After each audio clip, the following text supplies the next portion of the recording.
Tunggu dulu. Sebelumnya saya akan memperkenalkan nama kelompok saya. Nama saya Devina Amelia. Nama saya Paroji Ristia. Nama saya Fatimah Zahro. Nama saya Maya Arisalvia. Nama saya Muhammad Azainul Nabil. Nama saya Sabrina Isikoma. Jaringan darah. Jaringan darah adalah jaringan penyokong yang istimewa karena sifat dan kondisi fisik dari darah berbeda, yaitu berupa cairan dengan komponen utamanya adalah sel-sel darah dan plasma darah. Plasma darah adalah bagian terbesar dari darah, yaitu sekitar 55% dari seluruh volume darah. Di atas adalah gambar jaringan darah. Plasma darah. Plasma darah adalah cairan berwarna kekuningan yang bertugas membawa sel darah. Plasma darah terdiri dari 92% air yang berfungsi untuk membantu mengisi pembuluh darah yang membuat darah dan nutrisi lainnya terus mengalir melalui jantung. Di atas ada seorang dokter yang memegang plasma darah. Plasma darah terdiri dari campuran air, gula, lemak, protein, dan garam. Fungsi plasma darah yaitu mengangkut produk limbah. Yang kedua ada membantu menjaga suhu tubuh dengan cara menyerap dan melepaskan panas sesuai kebutuhan. Yang keempat ada menjaga keseimbangan cairan tubuh. Yang kelima ada membantu proses pembukaan darah. Yang keenam ada membantu melawan infeksi.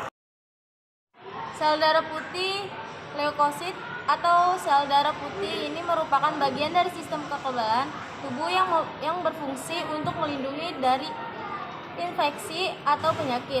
Sel darah putih diproduksi dari sel puncak hematopoietik pada sumsum tulang. Itu ada gambar contoh sel darah putih ada di atas. Ciri dua fungsi sel darah putih. Ciri-ciri sel darah putih terbentuk tidak tetap, berkurang lebih besar daripada enterosit, mempunyai inti sel berbentuk bulat atau cengkung, tidak berwarna, dapat melakukan gerakan amboid bergerak seperti amboibal, dapat melakukan dispersis menembus dinding pembuluh darah. Fungsi sel darah putih leukosit yang utama adalah melawan berbagai mikroorganisme penyebab infeksi, namun agar dapat berkurang darah baik jumlah sel darah putih harus normal. Ketika jumlah sel darah putih berkurang, daya tahan tubuh akan melemah sehingga tubuh terkena tekanan infeksi. Trombosit. Trombosit adalah sel terkecil dari darah yang jumlah normalnya berkisar antara 150.000 sampai 450.000 keping per mikroliter darah. Layaknya sel darah merah, trombosit tidak memiliki nukleus dan tidak dapat melakukan pembelahan sel atau disebut mitosis. Selanjutnya fungsi trombosit. Secara singkatnya, fungsi trombosit adalah mencegah seseorang kehilangan banyak darah ketika mengalami cedera atau terluka. Oleh karena itu, memiliki dan menjaga trombosit agar berada pada jumlah normal adalah penting. Sel darah merah. Sel darah merah juga dikenal sebagai eritoris. Di dalam sel darah merah tersimpan hemoglobin yang merupakan pigmen pernapasan yang mengikat molekul oksigen atau karbon dioksida.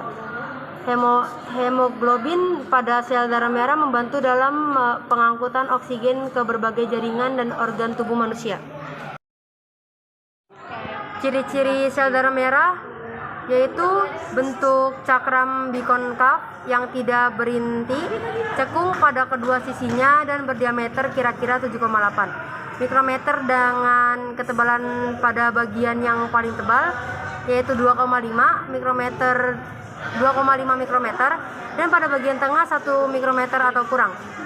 Yang kedua ada jumlah sel darah merah yang normal pada pria adalah 5 sampai 6 juta sel per mikroliter darah.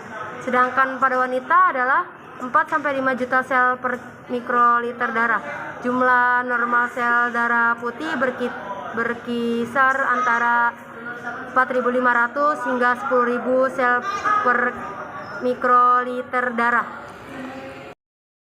Fungsi sel darah merah. Fungsi utama sel darah merah adalah membawa oksigen dari paru-paru ke seluruh jaringan tubuh. Selain itu, sel darah merah juga membawa karbon dioksida, produk limbah metabolisme ke paru-paru.